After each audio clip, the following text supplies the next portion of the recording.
As you can see, I've literally just woken up, so excuse me for looking like shit.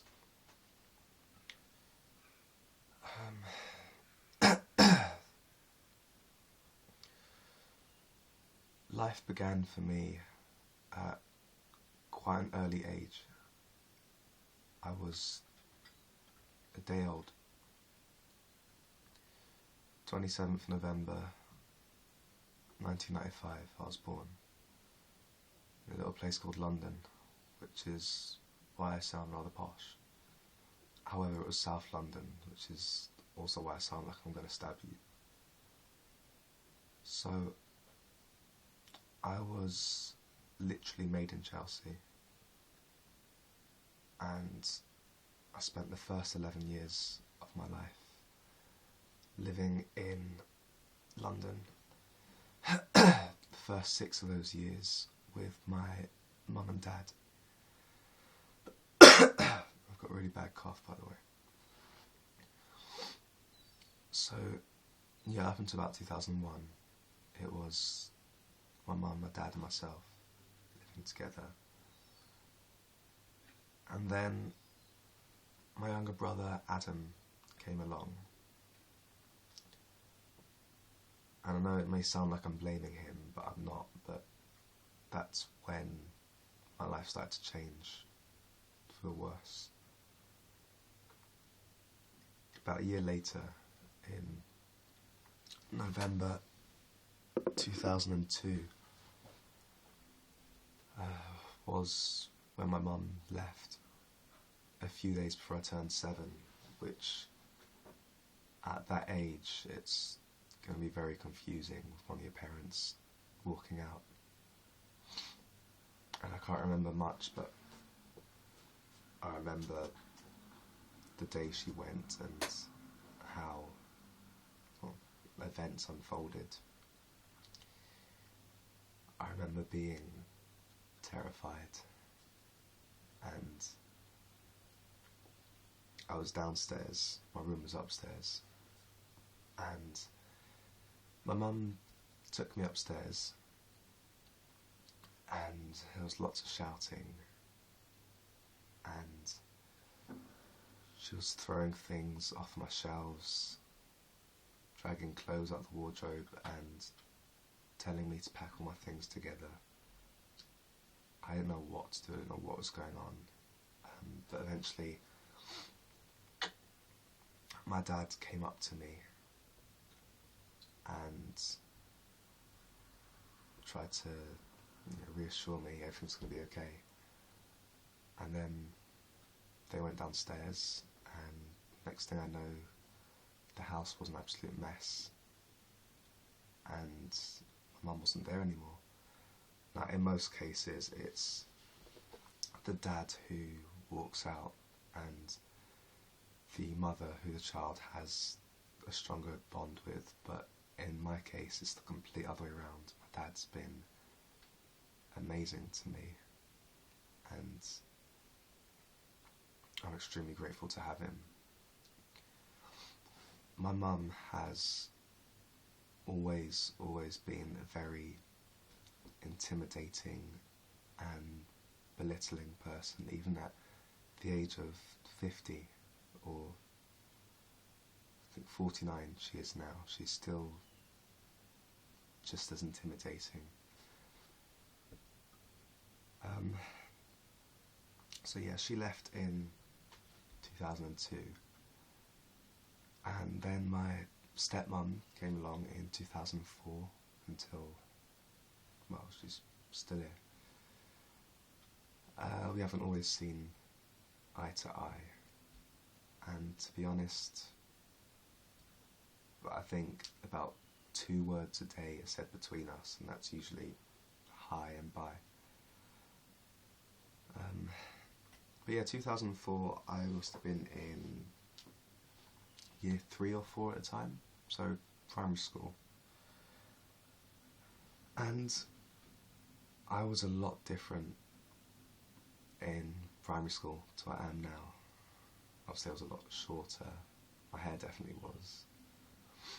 I wore glasses as well, wasn't the skinniest of people, and I just looked nothing like I did now, do now.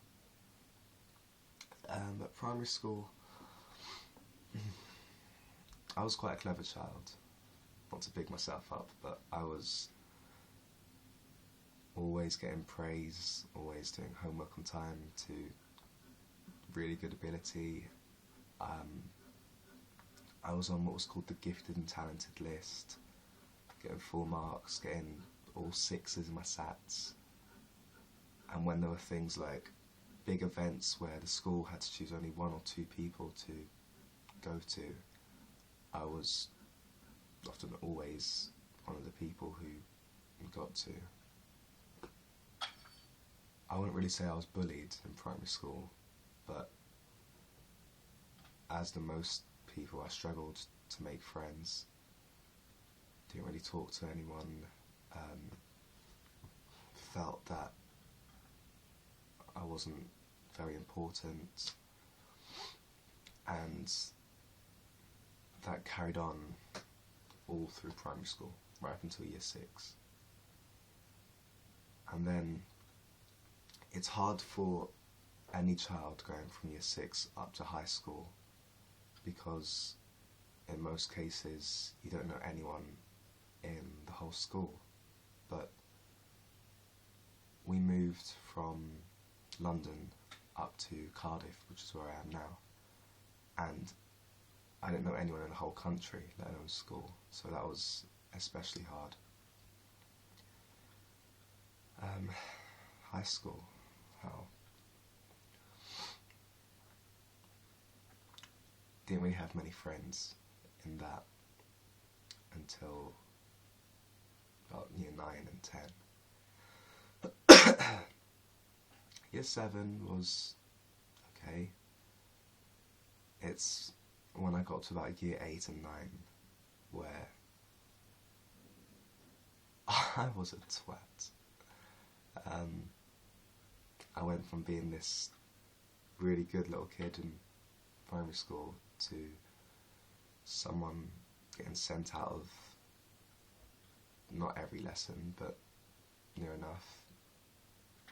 Backchatting, arguing, swearing at teachers, not doing work, having one of the worst reports out of the whole year.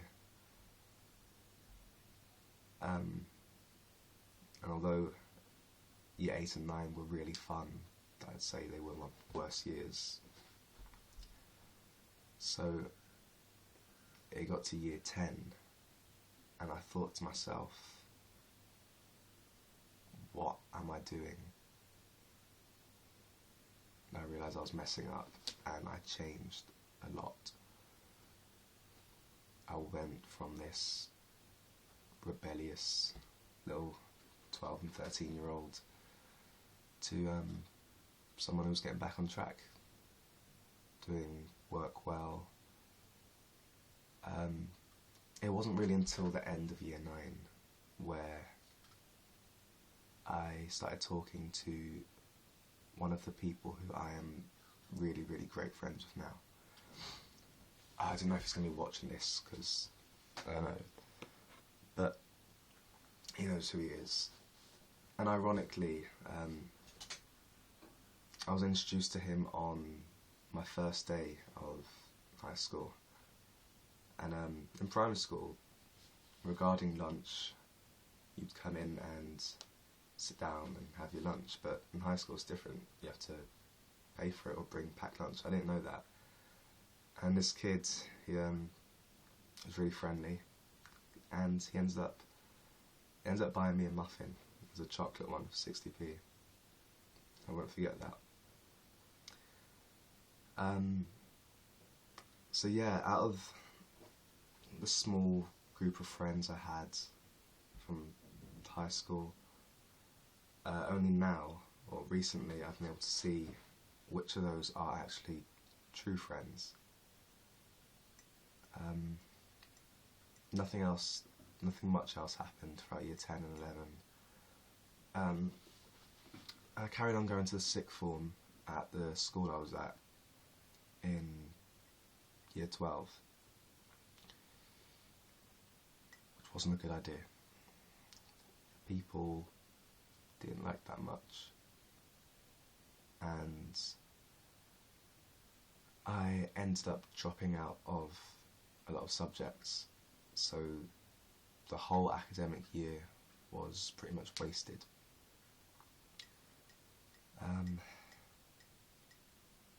2012 that was, and that was a big year for everyone, especially for me.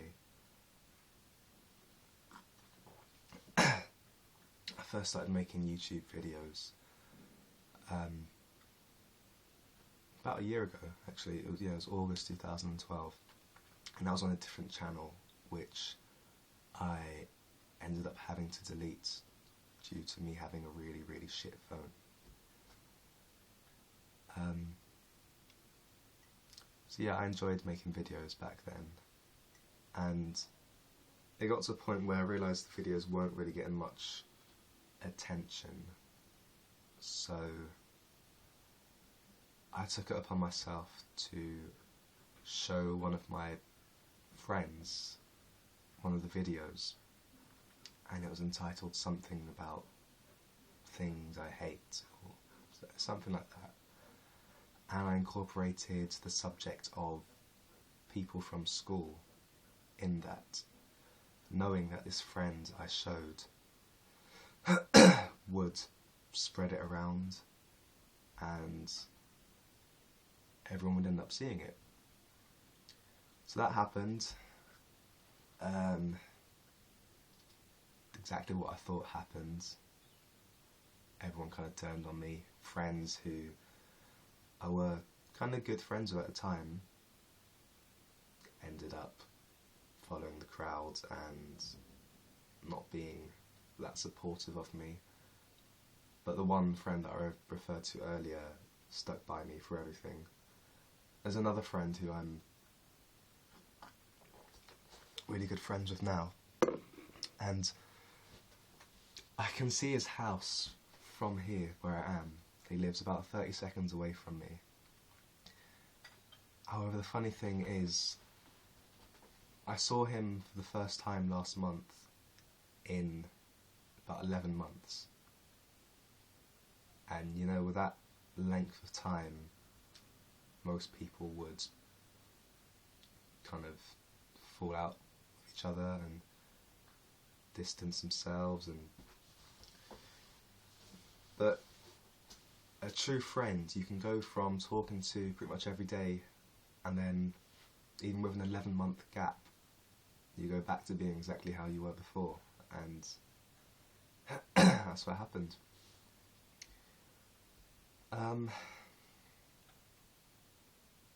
My mum, she left back in 2001. However, up until the age of about 15, so for a good, 12 or 13 years I think, I still had to maintain regular contact with her. And I'd have to see her every 2 weeks, so alternating weeks. Even with being 150 miles away from her, I'd be straight from school, spend the weekend with her. And for a parent who doesn't live with a child and gets the ability to see them, you want to make that time as happy as possible, but that's what a normal person would do. My mum is far from normal. And it was hell seeing her. 90% of the visits to her, and it's been hundreds and hundreds, were absolute hell. I've always been absolutely terrified of my mum due to the kind of person she is, because of the things she says, the way she says them, and how many times she repeats them to me. for a 12-year-old child to have their mum speaking to them for hours and hours, or not even speaking, shouting about the other parent in a pretty bad way, isn't exactly going to make your bond stronger with them. But she still hasn't realised that. I won't talk about some of the things that she's done to me because I'll actually end up being in tears. The last time I saw her was April. It was on her birthday, April the 25th, and on the 27th of April,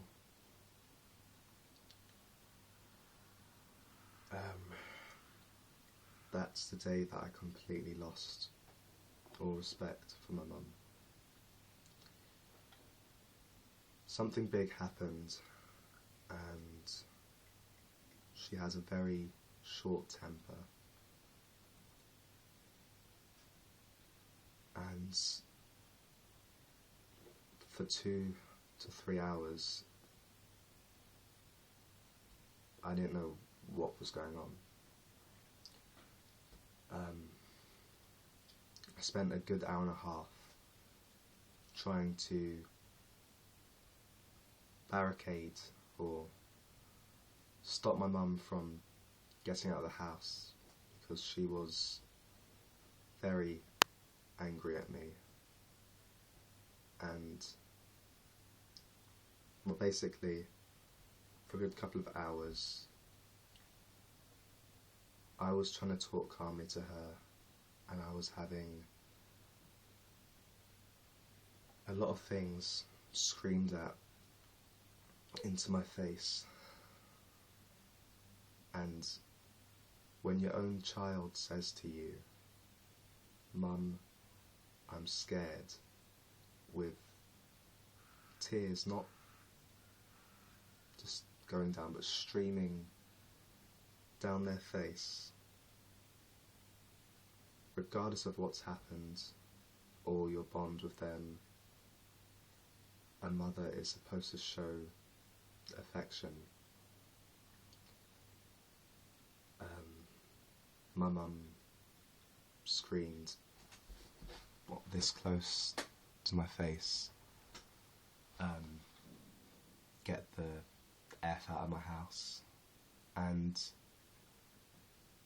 kind of don't really live in London where she does, so if I walk out, got nowhere to go. And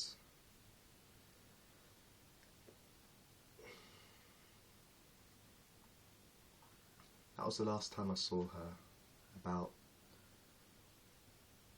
5 months ago, and that's the last time I'm ever going to see her. Like I said before, I used to have to see her every 2 weeks, and with numerous court cases, that 2 weeks got extended to every month, which I was very happy about. And it went from having to see her every month to every holidays, like Easter, Christmas. And then I finally turned the age of about 15 and I was free from her. I could see her when I wanted to, not when I had to. Adam is now 12. He hasn't seen her in the last 3 years. When it comes to standing up for himself, he's very different to me. He doesn't want to do something, he's not going to do it. I've also got another brother who isn't from my mum, she's from my stepmum's side, Joshua, who's 6 now, so he was born as I came up to Cardiff. He's great, they both are, and recently had a little sister as well, Olivia, who is I think 5 or 6 weeks old today.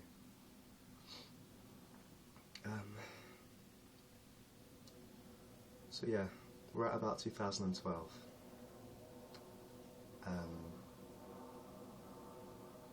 School was going pretty shit.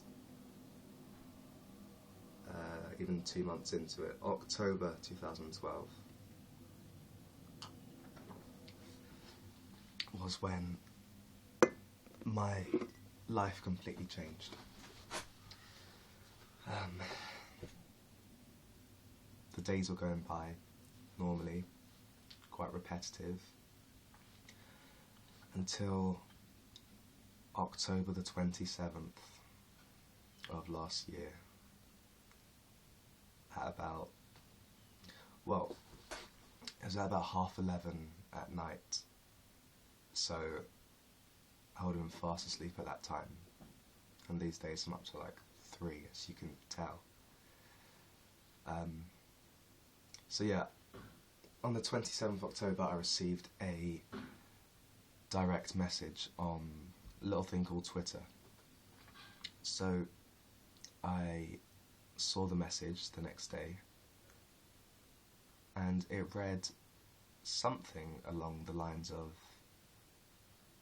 "Hi, I think you're really cute, and I watched some of your YouTube videos and I love them," with a couple of kisses, obviously.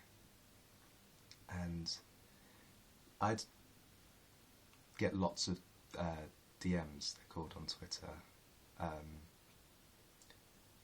mainly saying "you're hot," spelt Y-O-U-R, obviously, because so many illiterate people, or something to do with my hair, because it is pretty awesome.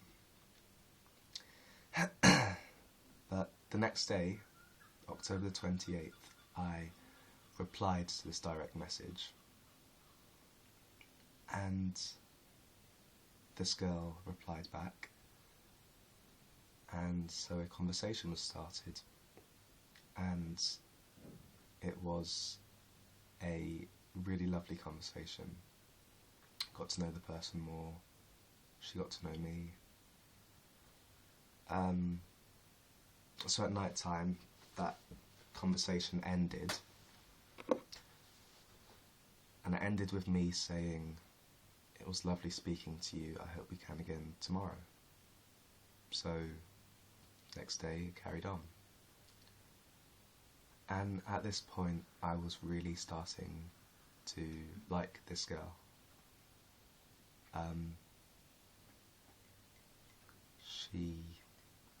She was beautiful. I'd only seen one picture of her, but she was beautiful. And so yeah, 29th of October went by, and then the 30th, so literally 2 days after first ever speaking to her. As you know, the 31st of October is Halloween, and I was going to stay over a friend's house, and she was going to a party. So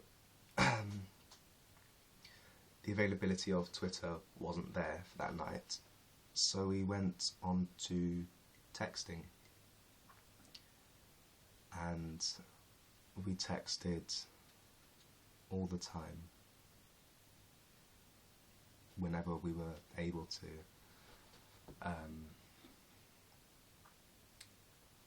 And got to find out so much about this girl in such a short time.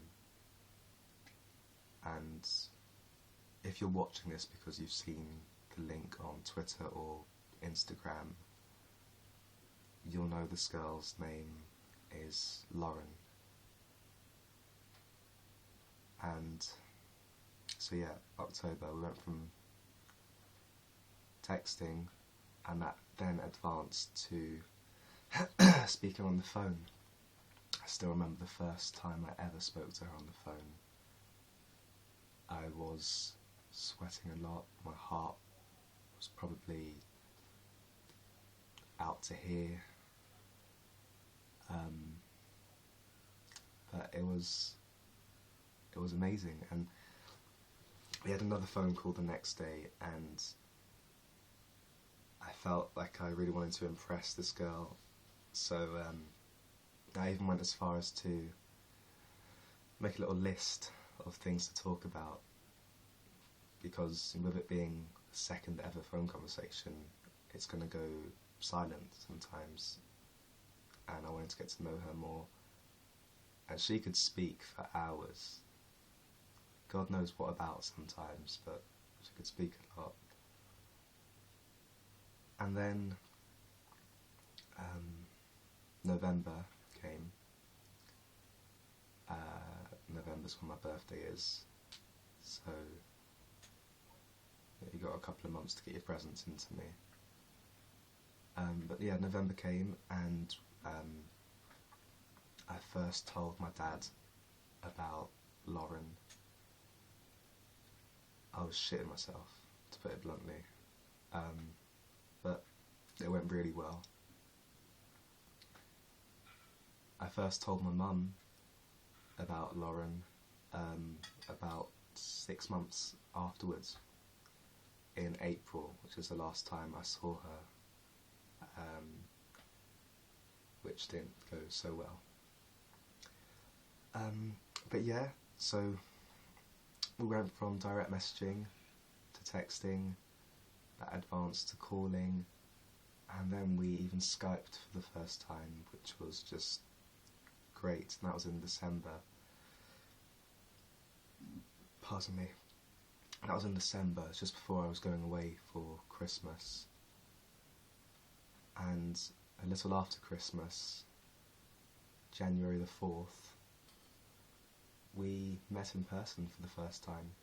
Now, meeting anyone for the first time, whether it's 100 miles apart from each other or if they go to the same school, it can either go really, really well or kind of shit and awkward. This didn't go really, really well. It went perfectly. And I fell in love with her even more. But yeah, I live in Cardiff, and Lauren lives in the middle of England. So it's a long distance relationship, and it gets hard. You can't just pop over to see them whenever you want, because you need £60 for a train ticket and also 3 or 4 hours of travelling. But every penny and every time spent getting to them, I can't tell you how worth it is in the end. You miss the person. You miss the person a lot.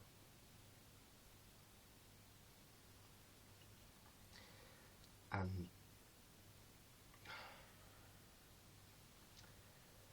there are so many times where you just... Hold on.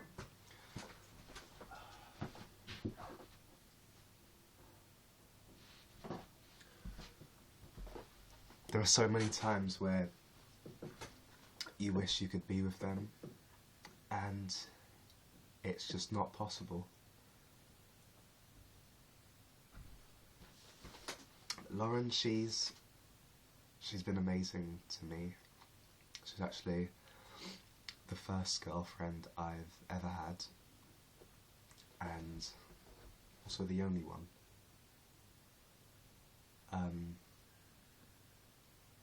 And I've met all of her family too. Um,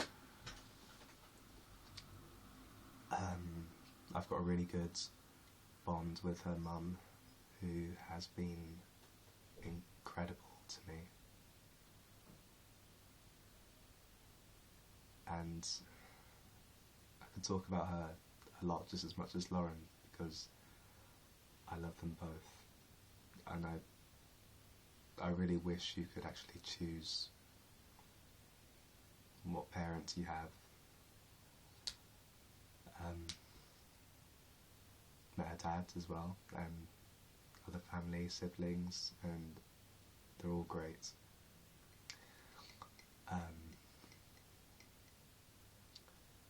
So yeah, it is hard going so long without seeing them, and all you want to do at any time is be with them, but you have to wait, what, up to over a month just to be with them.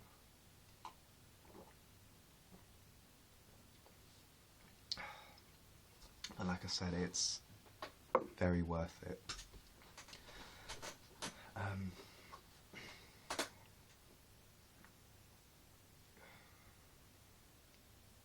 It wasn't until I met her that I properly started smiling. If you look back on my pictures prior to October 2012, me trying to smile looks a bit like, but me smiling afterwards is a lot like that. But the only reason why a lot of the time when I do smile it isn't completely genuine and it's put on a lot is due to my mum. And until she's not in my life anymore, I can't be completely happy. And that brings me up to now, 2013. Just started college. That's going great. I've only been there 2 weeks, but that was better than the whole, 5 or 6 years at high school. So, yeah, I see Lauren on a kind of regular basis. Got college going well. Had a job interview a couple of days ago. Hopefully that's going to go well. Got a lot more friends now. Still the couple that I referred to earlier. They've been great. So life for me right now is not completely, but pretty good. It's about 80% perfect, but until my mum's gone it can't really be completely. But what can you do? I don't know how long I've been talking for. Coffee's still kind of hot, so probably not too long.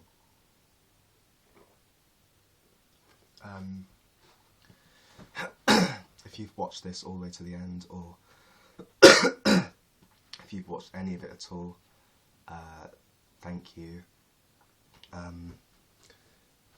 It would be a huge help if you could like and subscribe and even share this so other people can see. That would be fantastic. I've realised my videos are becoming more monthly as opposed to weekly, like I said, and getting a lot longer. But I'll try and bring them back to more weekly.